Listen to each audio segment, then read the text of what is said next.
नमस्कार, मैं अरुण कुमार पांडे। आप द न्यूज़ वर्ड्स देख रहे हैं। रोज की तरह आज भी अखबार की सुर्खियां और कुछ प्रमुख खबरों के साथ चर्चा के लिए आपके सामने बैठा हूं। आज 18 जनवरी है, दिन शनिवार। कुछ प्रमुख खबरों के पहले जो खबरें कल की सुर्खियां बनेगी, पहले उसकी चर्चा कर दूं। मुख्यमंत्री नीतीश कुमार प्रगति यात्रा को लेकर आज बेगूसराय में पूरे दिन वहां कई योजनाओं की सौगात देंगे, उद्घाटन करेंगे, शिलान्यास करेंगे। अब कुछ प्रमुख वहाँ की ज़रूरत के हिसाब से योजनाओं की घोषणा करेंगे। ये सिलसिला उनका पूरे प्रगति यात्रा के दौरान जहाँ कहीं जिस जिले में जा रहे हैं, यही सेट पर वो सारा कार्यक्रम हो रहा है। जिले में किसी गांव में जाते हैं, वहाँ योजनाओं का निरीक्षण करते हैं और फिर उसके बाद वहाँ लोगों से संवाद करते हैं। खासकर जीविका दीदियों के सामने उनके कार्यकाल में जो तरक्की हुई है, जो उनका आर्थिक सामाजिक उत्थान हुआ है, उस पर प्रकाश डालते हैं। तो आज बेगूसराय में होंगे। आज ही कांग्रेस के नेता और लोकसभा में विपक्ष के नेता राहुल गांधी पटना आ रहे हैं। पटना में उनका दो प्रमुख कार्यक्रम है। एक तो संविधान बचाओ को लेकर एक एनजीओ ने कार्यक्रम किया है, उसमें जाएंगे। और फिर आज कांग्रेस मुख्यालय सदाकत आश्रम भी जाएंगे। वहाँ कुछ नए भवन बने हैं, उसका उद्घाटन करेंगे। तो आज देखिए पटना में राहुल गांधी क्या क्या संबोधन उद्बोधन होता है और कौन सी खास बात करते हैं। सबों की निगाह टिकी हुई है। भाजपा भी संविधान की रक्षा के लिए अभियान चला रही है। इस पर भी उसका देशव्यापी कार्यक्रम हो रहा है और प्रमुख नेता राज्यों का दौरा कर रहे हैं।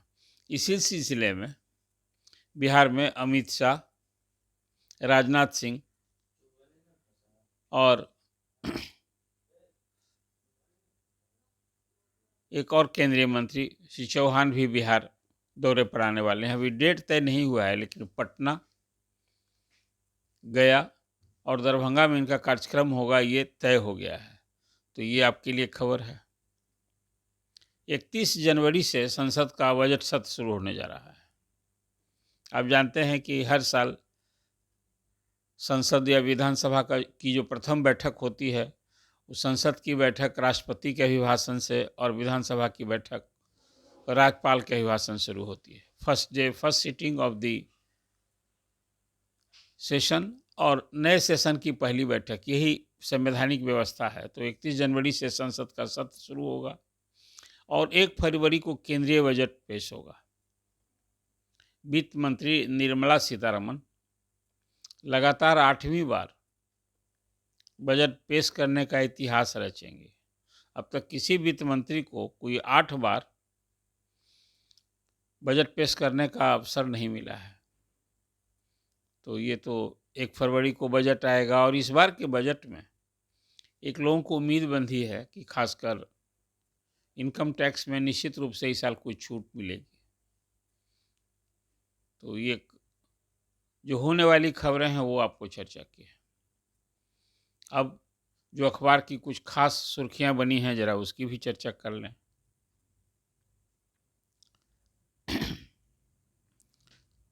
कुंभ का महामेला, तो महाकुंभ का महामेला प्रयागराज में चल ही रहा है और रोज़ आप खबरें देख रहे हैं, रोज़ टीवी पर भी देख रहे हैं कि वहाँ लाखों लोग आस्था की डुबकी लगा रहे हैं।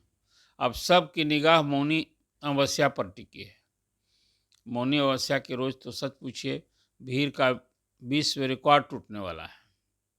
अनुमान किया जा रहा है कोई 10 करोड़ लोग उस दिन मौनी अमावस्या के दिन वहाँ त्रिवेणी संगम पर आस्था की डुबकी लगाने वाले हैं।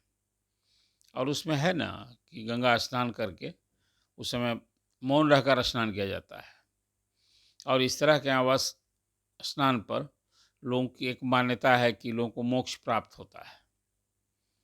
तो मौनी अमावस्या के दिन स्नान का बड़ा महत्व है। तो अभी तो रोज़ वहाँ इसी 19 तारीख को यूपी गवर्नमेंट की वहाँ कैबिनेट की बैठक होगी महाकुंभ मेला में ही। ये महाकुंभ का आयोजन तो खासकर यूपी के सीएम आदित्य योगीनाथ के लिए एक बड़ी चुनौती है ना। तो कल वहाँ यूपी कैबिनेट की बैठक महामेला में ही होने वाली है। ये भी आज प्रमुख सुर्खियां हैं अखबार की, आपके सामने चर्चा की है हमने। अब आगे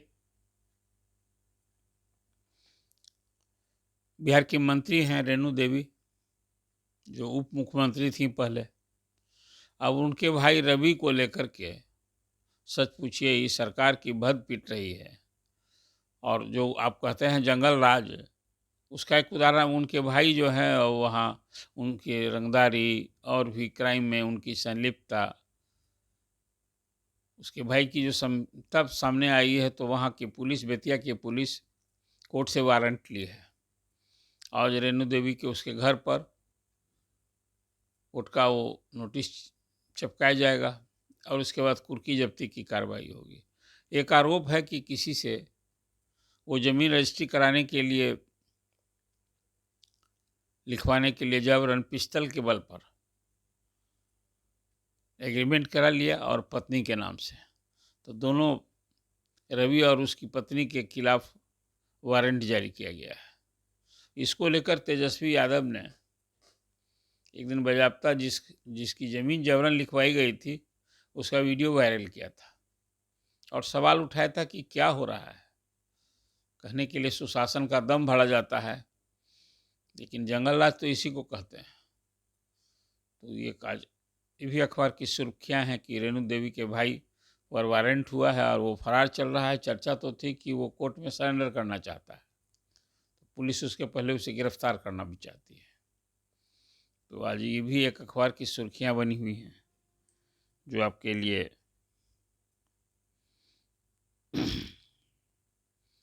अब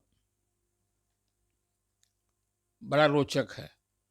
लेकिन काश इस तरह की सुविधा पूरे देशवासियों को मिलती है। अभी दिल्ली में चुनाव हो रहा है 5 फरवरी को, और वहाँ 3 पार्टी, आप, कांग्रेस और बीजेपी, सत्ता में आने के लिए सब कुछ भी कोई कसर छोड़ना नहीं चाहती है।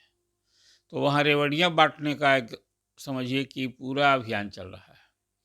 कल भाजपा का संकल्प पत्र आया, जेपी नड्डा ने कल संकल्प पत्र, ये संकल्प पत्र घोषणा पत्र होता है, चुनावी वायदा जिसको आप कहते हैं, इसी रेवड़िया बांटना कहा जाता है। और इस पर तो अभी हाल में सुप्रीम कोर्ट ने बड़ी कड़ी टिप्पणी की थी। कहा था कि जजों को वेतन देने के लिए जब बात होती है, बढ़ाने की बात होती है, तो सरकार खजाने की चर्चा करती है कि वित्तीय हालत क्या है ये कहती है, और रेवड़ियाँ बांटने के लिए पैसे की कमी नहीं होती है। तो अभी कल कांग्रेस के संकल्प पत्र में भाजपा के जेपी नड्डा ने कल संकल्प जारी किया, और उस संकल्प पत्र में जो बातें कही गई है, काश पूरे देश में ये व्यवस्था लागू हो, ये अपेक्षा भी बढ़ेगी। अब जब बजट आ रहा है 1 फरवरी को, तो लोग चाहेंगे ना कि जो दिल्ली वासियों को जो सुविधा आप दे रहे हैं, पूरे देश को।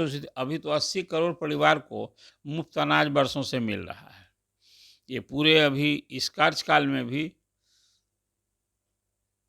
मिलते रहेगा। ये तो पहले ही घोषणा हो चुकी है, लेकिन वहाँ जो घोषणा हुई है, अब वो कुछ प्रमुख घोषणा इसलिए जानना जरूरी है कि अब बीजेपी पर ये दबाव पूरे देश में लागू करने का होगा।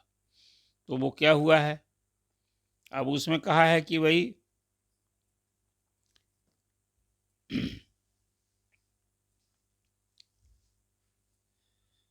महिला समृद्धि योजना, ये आधी आबादी का वोट बटोरने के लिए हर पार्टी कुछ ना कुछ बड़ी बड़ी घोषणा कर रही है। माई सम्मान योजना, कहीं कुछ इस तरह से माँ बहना योजना। तो वहाँ महिला समृद्धि योजना के नाम पर बीजेपी भी पीछे नहीं रही। बोली 2500 रुपया हम देंगे महीना, जब सत्ता में हम आ गए तो। और बीपीएल परिवार को ये अभी एलपीजी गैस सिलेंडर खरीदने में 500 की सब्सिडी देंगे। अब 1000 रुपया दाम है ना, तो वो 500 में बीपीएल परिवार को मिला करेगा। ये घोषणा हुई है वहाँ। गर्भवती महिलाओं को एक मुश्त 21,000 रुपया और 6 पोषक किट दी जाएगी। विधवा महिलाओं को 2500 रुपये से बढ़ाकर 3000 रुपया पेंशन दिया जाएगा। अब यही नहीं, अभी और कई सारी घोषणाएं की गई हैं इसी तरह से। तो ये भी एक आज अखबार की सुर्खियां बनी हैं। अब कल बिहार के लिए खास रोचक खबर हुई।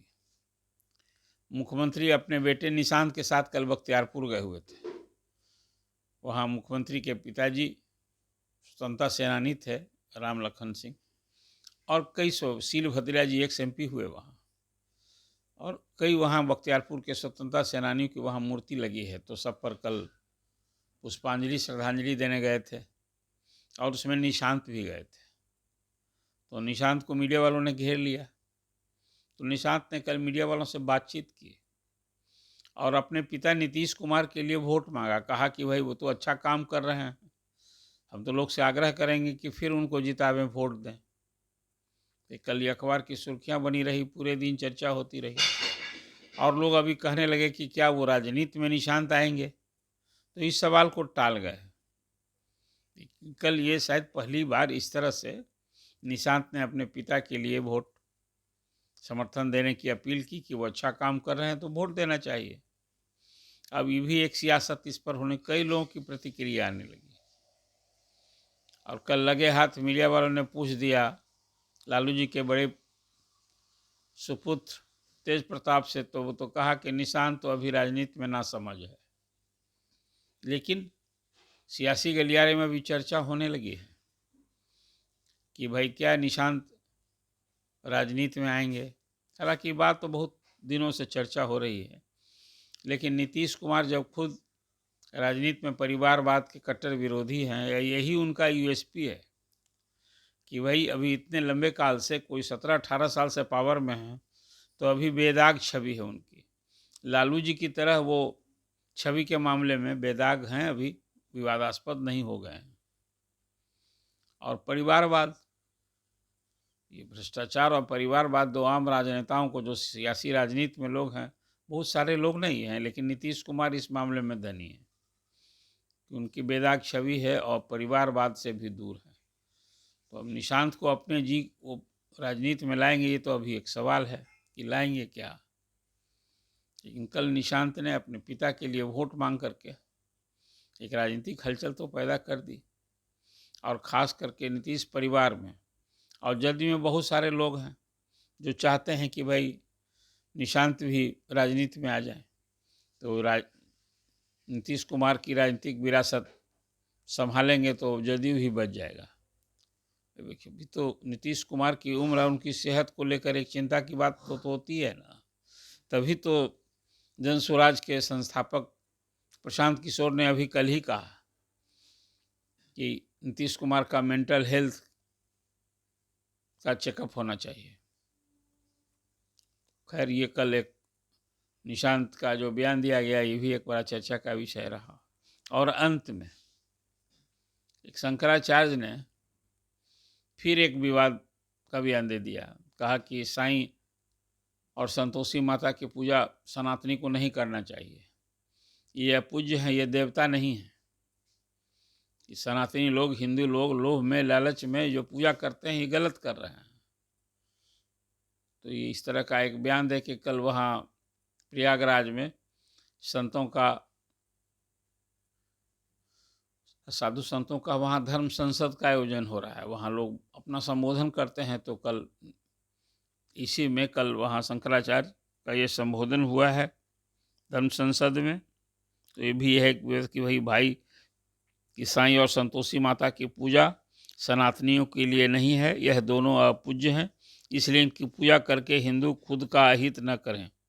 ये अभी जो वहाँ परम धर्म संसद चल रही है, उसमें ज्योतिष पीठ के शंकराचार्य स्वामी अभी मुक्तेश्वरानंद सरस्वती ने ये बात कही है। तो यही सब तो आज खास चर्चित अखबार की सुर्खियां हैं जो आपके सामने मैंने चर्चा की। ये चर्चा आपको कैसी लगी? आप लाइक कीजिए, द न्यूज़ वर्ड्स को सब्सक्राइब कीजिए। धन्यवाद।